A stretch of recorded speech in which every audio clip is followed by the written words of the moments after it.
And obligatory, let's go check out the deck. So we got a pretty interesting lineup. I just noticed that the deck is 41 cards, but honestly, like, I probably wouldn't cut anything right now anyway. We got one Effect Veiler, mostly because I don't have another. I would run two if I could, honestly. We're running double Link Infraflyer. Very good card to draw. It's a once per turn, so we're not running three. Obviously, we're running triple Kiss Skill, triple Leela, because they're our openers, and they're very important. Only one of the Treat and the Frost, because we're going to search them, and we don't benefit immensely from drawing two of either of them. We're running two Ash Blossom because it's also once per turn. We're running two Backup Secretary for a similar reason. Two Cyber's Gadget. This slot was originally being used up by a Junk Synchron, but this produces more advantage, and we don't have any good Synchro targets for this deck. We're then running three copies of Parallel Exceed. It's a once per turn, but this card is absolutely phenomenal at generating advantage. So we're running three of it to guarantee the draw, and in the off chance we draw two of them, we still have one online. And then we can still activate one, and it's basically like a third copy of Infraflyer, if you think about it too much. We're running one copy of Double Twins because it's very important for the operation of Trouble Sunny. We're not running two because the second Trouble Sunny ideally will end the game before we need to activate its graveyard effect. As you saw in the replay. That's probably going to be after this, so God help your soul. We're running one copy of Monster Reborn because it's basically a third copy of War Legacy Succession, but better. And War Legacy Succession's a once per turn, so we don't want three of it anyway. We're running two copies of Signet Mining. It can find the starter twins, which is very good for our consistency. It can also pull out any of our extenders. Well, not Parallel Exceed. Keep that in mind. And it also can pull out Cyber's Gadget, which is excellent recovery. That's three monsters in the presentation of one normal summon. We're running two copies of Lightning Storm because I despise back row. We're running three copies of Secret Password, even though it's a once per turn because it is incredible consistency. And if we skip over the card right after for a second, triple Sunny Snitch. With this, we have 3, 6 off the top row here. That's 9, 12 copies of our opener, functionally. And we have a 13th over here with Livetwin Home. We're running the one copy of Ghost Trick Shot for the Utopic Draco Future line. We're running one copy of Forbidden Droplet to deal with anything particularly pesky. This deck doesn't really want to Kaiju because the normal summon is paramount. The only way we can circumvent the normal summon without pulling stuff out of the graveyard is with the Livetwin Home, which will lock us exclusively into Evil Twin monsters and turn off our best play. Now, we also are running two copies of Infinite Impermanence and two copies of Evil Twin GG Easy. This is the card I'd probably cut to bring it down to 40, but I find that having two copies of this is incredibly nice. It was really nice when I was running Masquerena with the Link Devotee, where you would lock yourself into Link 2 or lower and then just Link Summon during your opponent's turn, but I'd rather pull out something that can at least be spooky and scary immediately and maybe generate some extra advantage. Going into the extra deck, we have number F0, Utopic Future. This is just to climb into Utopic Draco Future. Same with Ghost Trick Sokyu Boss, climbing into Angel of Mischief. We're running one copy of IP Masquerena. It's very good going first if we have extra resources because it's incredibly generic. It can eat up an extra Parallel Exceed, an extra copy of Backup Secretary that we draw, and it also lets us fuse using the Evil Twin Kiss Kill and Leela into a Trouble Sunny without having to use both of them, and it makes the Trouble Sunny immune to card effects, or card effect destruction specifically. We're running one copy of Nightmare Unicorn. It's incredibly good as non-destruction removal, and because we produce Link monsters so consistently, this thing's going to be co-linked every time it goes off, so it's +1. Same thing with the Nightmare Griffin. We can use to pull out another copy of Secret Passcode, to pull out a GG Easy if we're ahead. We can use it to pull back a Sunny Snitch that's been destroyed. We can also pull out a couple of recovery tools if we really need to. Two copies of the Trouble Sunny, one to go into on the first turn, one to go into on the crackback. Very good. And Underworld Goddess of the Closed Dimension. Something to keep in mind is Trouble Sunny's removal is non-destruction as well, and it's non-targeting. It just sends the card to the graveyard. Incredibly good at getting around hard to deal with boss monsters. The only thing that can really stop her is effect immunity. And that's where the Underworld Goddess of the Closed Dimension comes in. I'm actually incredibly happy with how the deck turned out. We cut Zeus. Zeus doesn't come up too often. It's honestly easier to make using this lineup because we'd be going into the So Cute boss anyway, so we might as well go into a Sky Cavalier, but the ability to make the Xyz monster going first and present a huge body that is very hard to remove without very specific removal is incredibly consistent. It's really the name of the game for this deck. This deck is very consistent, it's somewhat explosive, it's got excellent recovery, and it's got incredible versatility. You have a lot of removal options. You have Leela, which you can get off once per turn, including on your opponent's turn if you get a Trouble Sunny off, or if you decide to run a copy of Evil Twin Challenge. You also have the incredible ability to crack out a Kiss, a Kill, and Leela. You'll notice that in the replay, that's going to be after I've decided, midway through talking about this, that it's basically an evenly matched on legs, but it leaves 2 cards instead of 1.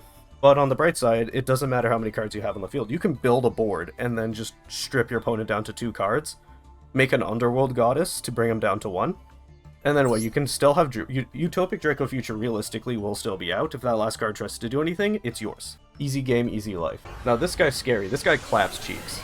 He's on Branded. Pretty good deck.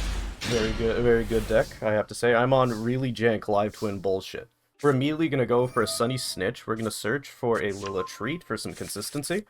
We're going to go straight into Livetwin Lola so we can pull a red out of the deck. Red, blue. We're going to immediately do a Xyz summon. I'm sure you've seen this on the duel logs. This is the ghost trick into Utopic Draco Future line. You make her, don't activate her ability, don't chimp out. You're going to make Angel of Mischief, then you're going to activate her effect, specifically detach the Xyz monster. We're going to go get Shot. We're going to activate Shot, we're going to pull the Xyz monster back out.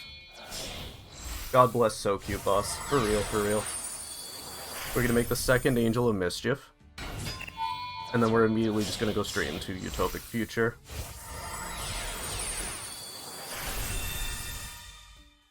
Admittedly, if I cared a lot about positioning, I could have made the Link monster first and put him in the corner, but I just put him in the middle. Like, what are the odds I'm going up against, like, a Relinquish deck, you know? Except for, you know, the match immediately before this, where I did go up against a Relinquish deck. God fucking help me. We're going to use the extra 2 monsters that we had lying around to go into a Kiss skill. We're going to do a regular Evil Twins line where we pull blue out, use them both to make blue, blue pull red, Trouble Sunny. And we're just going to pray that we don't get Kaiju'd, honestly.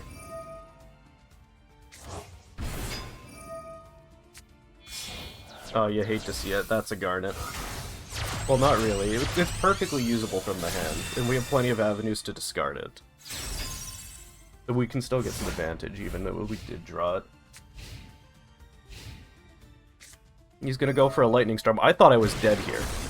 But, you know, it would have only killed Trouble Sunny, so he wanted to just take out the Spell Trap, because he's unbranded. He's going to use the Fire Dragon to make me pay my entire life point line. But if I'm healing the whole time, it's not that good, right? So he's going to go into, you know, the dragon that fuses. It's never going to do it, because I never activate Draco Future. I just threaten him the whole time. We get to draw because he searched. We're going to do a Veiler. He does a very heads-up maneuver here, where he activates the Branded in red to protect... Well, he attempts to protect the fusion effect, but it really ends up not resolving, but he gets to use it later, as we'll see. Pull a monster back to hand. He's going to make the red dragon now.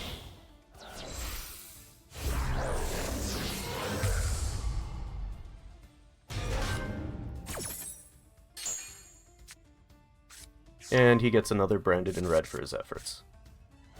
He's immediately going to activate cards from the banished pile. He's going to pull some shit out. And he goes into battle phase, which confuses me. He goes to M2, sets a couple cards, ends his turn. I am absolutely having none of it, though, so I just pull the girls out immediately, because I might as well get as much advantage as I can while I can.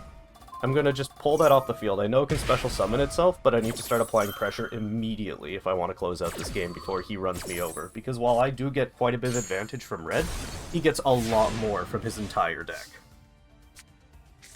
He's going to brand it in red again. I'm not particularly scared of this, to be honest. He makes some garbage using Double Tragedy. And it's just another Blazing Dragon. One thing I didn't notice was Blazing Dragon's graveyard revival's a once per turn, which kind of saved me there, I'm not gonna lie. Because as we're gonna see, I immediately attempt to remove it from the field.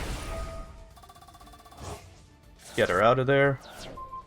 We end up not pitching her for benefit at all, it's just a -1 in our hand. He called by the Graves the Double Twins main deck monster, which was interesting to me. And then he chain blocks it using Blazing Dragon. If he did it the other way, I could see the called by being a chain blocker, but it didn't go that way. So he pulls the Double Twins out. I'm not particularly worried, but I can see why he would be, because I would have forced him to get rid of the main deck monster. I just go straight into Underworld Goddess of the Forbidden Dimension, or whatever it's called. And we've negated his field effect, so now I can go apeshit. I'm going to use a World Legacy Succession to pull red out of the deck. Red's gonna pull blue. Blue's gonna pop the Blazing Dragon. And we're immediately gonna go back into a Trouble Sunny.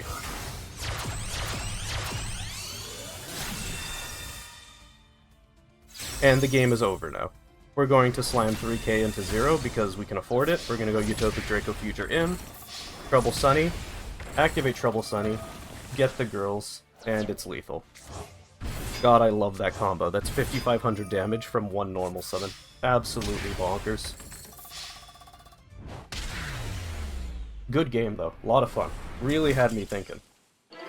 Overall, I consider this to be a very fun, very proactive build of the Livetwin engine, where people will see stuff like Sunny Snitch or one of the starting twins come out and they'll immediately think you're playing some sort of hand-trap, rich control strategy.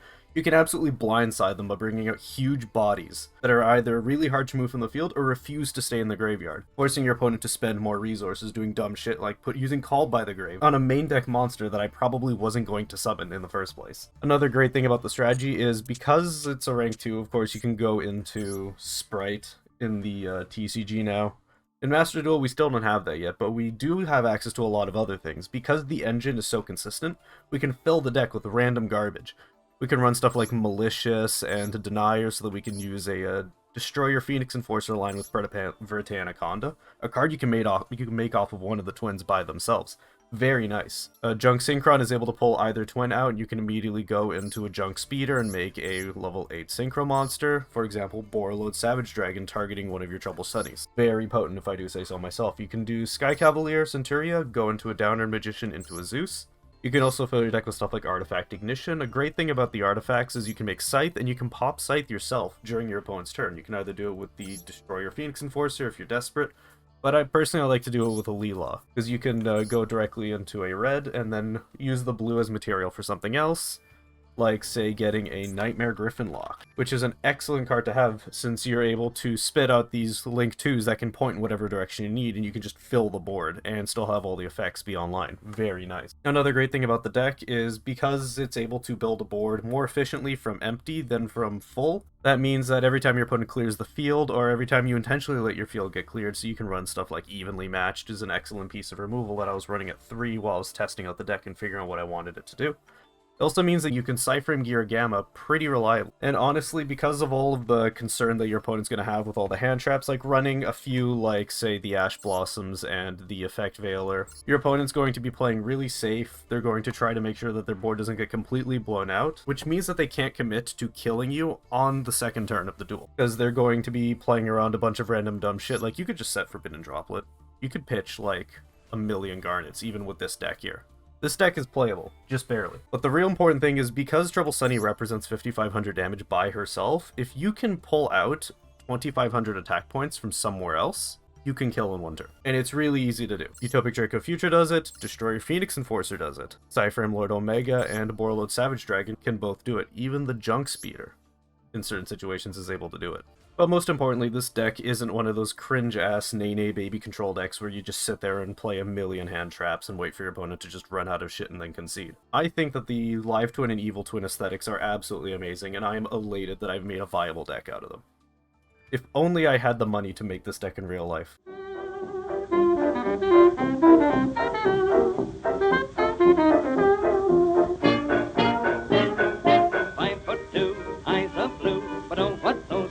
Could do. Has anybody seen my gal? Turned up nose, turned down hose, flapper, yes sir, one of those. Has anybody seen my gal? Now if you run into a 5'2" covered with fur, diamond rings and all those things, bet your life it isn't her. But could she love?